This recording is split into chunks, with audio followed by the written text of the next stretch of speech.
Alright, so a while ago I built a portable gaming station that ran on my PlayStation 3. Then I used it for my PlayStation 4. And for a while I've had this idea in my head to make a new portable gaming station that's even smaller and runs on less energy, because the original one that I built actually needs a 110 outlet. That's a standard outlet on a wall. And this smaller one isn't going to be using a PlayStation, it's not going to be using an Xbox. It's actually going to be using one of those old school retro entertainment system. It's a Chinese knockoff, and when I say it's a Chinese knockoff, it's very readily apparent.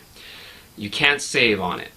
You cannot, if you're on level 5 and you die, you have to go to level 1. You can't, there's no way to save it. But it does have multiplayer, it does have 2 controllers. You can play 600 something games, although some do repeat. The only thing that I care about is that it works. Throughout the months that I've been having this idea in my head, I've been actually collecting parts from flea markets, Goodwill. I try to keep this budget as low as possible. Originally I did want to buy everything brand new, but I didn't really need it that bad, so I challenged myself. Every now and then I would find a part for this project and I would buy it for super cheap. It wasn't until yesterday that I finally got the screen, and that was really what was halting this project from being completed. So I will do a budget list at the end of this video to show you exactly how much I spend. It's really not that much. Anybody could build it. It's really easy. You don't need to know that much. So without further ado, let's start this project. Alright, so before we do, let me show you the original game station. As you can see, it is massive. So once we open it up, you can see it has a screen which fits perfectly inside the case. We have the bar here. It actually did used to have a sound bar that I built, but it didn't sound that loud, and it was kind of heavier. Alright, so that's the old case. And this one is the new one. Alright, so I've laid out everything on here for this project. This is everything I'm going to be using. Let's start off with the case. This is just a standard case. It was meant for a record player, but the record player didn't work. So now let's go with this. This is a Wani, I think that's how you pronounce it. It's pretty cool. It has a volume. It has, you know, a source, so I could change it from the DVD to the input, which is right there, that little green thing. So that's what I'm going to be using as an input, and this is the cable that I bought. And as you can see, I already spliced into it because the input and output of the game station was different than what the input was in for, the input was in for the DVD screen. So I kind of had to mess with the cables here a little bit, cross a couple wires. So there is an actual input for the game and input for the DVD players, which is what I have to be careful with. And so now, coming to the game station, this is the entertainment system, Nintendo knockoff. It's pretty apparent that it's a knockoff, but it works. And this is the power reset input for 1 and 2, power input, AV output, and here are the 2 controllers.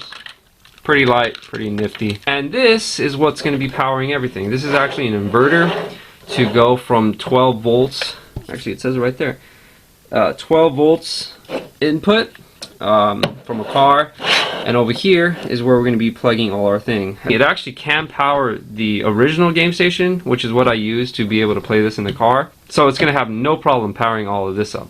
And then of course we have the car charger input. Again, I think I robbed this from another project I had years ago, and it's just been laying around. So I'm going to connect this to this, this to this, and that to that. Be able to play with that, if that makes any sense. Okay, so the first step we got to do is obviously place everything where we want it. Obviously the first thing we're going to be putting is the screen. The screen's going to go right here. Then the gaming station is probably going to go around right there, right in the middle, where I could have access to the inputs in the front, the switches, and the inputs in the back. And then we got our converter. Converter is going to go like so, giving enough room for the fan to exchange the heat.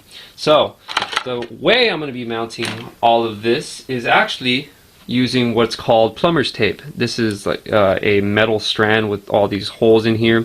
You cut it where you want. And this is actually used for tubing, but it could be used here as well.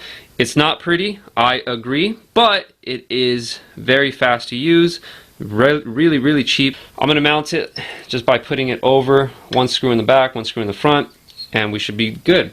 I'm also going to be doing it for the screen. I thought I was going to be using the little hole here, but I don't think there is a good way to access it in the back. So I'm going to use a little movie magic. And alright, so I got everything in there except the power converter, but everything is rock solid, nothing moves, everything's good.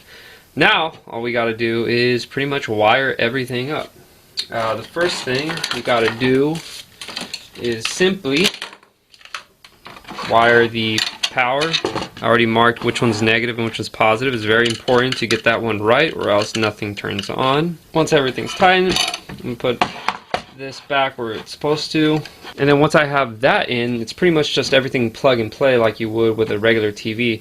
I'm not going to go into detail about that because it's pretty simple. The hardest part is cleaning up all these cables. I'm going to use a little bit more of this plumber's tape. Hold down the cables, that way they're not flapping everywhere. And so I'm going to do that now, a little bit of more movie magic, and I'm just going to show you guys once it's done.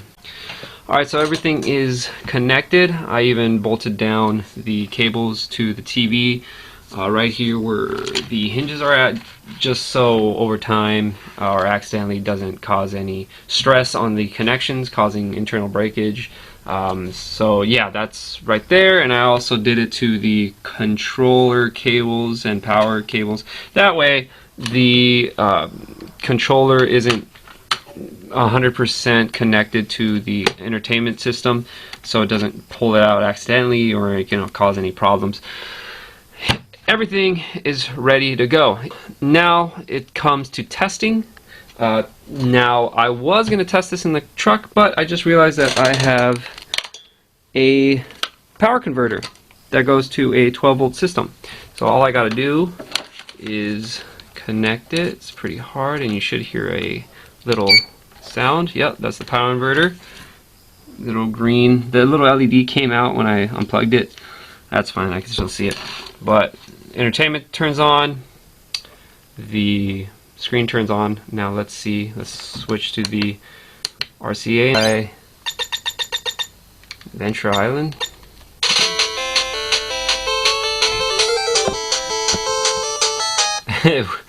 So sound works, sounds coming from both speakers, which is awesome.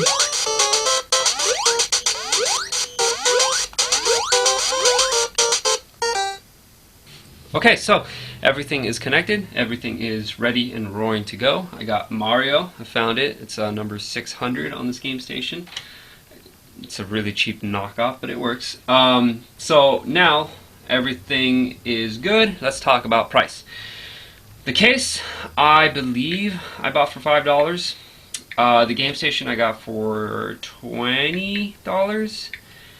Inverter I got for another $5. And yes, I have to use a calculator because I suck at math. The TV I got for $3, and the price tag was actually on the back of this screen, and I forgot to show you guys, but it's pretty cool. Amazing, $3 for that thing, and everything works. The only thing that it did not come with was the power cable, but I actually had that laying around. Here I have a bag full of cables, so pretty much every cable that I did not have, I'm either made with existing cables and whatnot. Even this little power connection for the 12 volt I had, so I didn't pay anything for that. So that brings us to a grand total of $33. $33 to build all of this. Money well spent. I'm probably going to use this a lot on road trips and whatnot when I'm in the car, bored out of my mind, or I could use it for the DVD player, which still works on this thing. But I have Amazon, Netflix, and whatnot, so I'm probably not going to use it. Anyways, $33 for this portable, cheap game station, and it works. Yeah, I mean, what could I say? What more could I say? This thing is awesome.